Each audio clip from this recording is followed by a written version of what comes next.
তিন দফা দাবি পূরণের প্রজ্ঞাপন জারি না হওয়া পর্যন্ত কেন্দ্রীয় শহীদ মিনারে অবস্থান চালিয়ে যাওয়ার কথা জানিয়েছেন বেসরকারি শিক্ষা প্রতিষ্ঠানের এমপিওভুক্ত শিক্ষক কর্মচারীরা।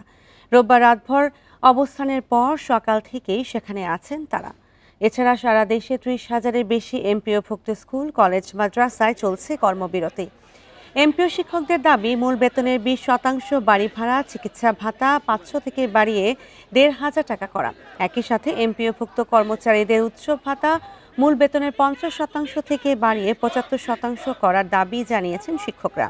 এর আগে রোববার জাতীয় প্রেস ক্লাবের সামনে এমপিওভুক্ত শিক্ষক কর্মচারীদের অবস্থান কর্মসূচি পণ্ড করে দেয় পুলিশ।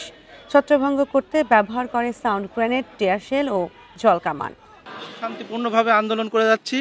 ইতিমধ্যেই হঠাৎ অতর্কিত পুলিশ নির্যাতনের ফলে আমাদের প্রোগ্রাম ছিল মঙ্গলবার থেকে কর্মবিরতি।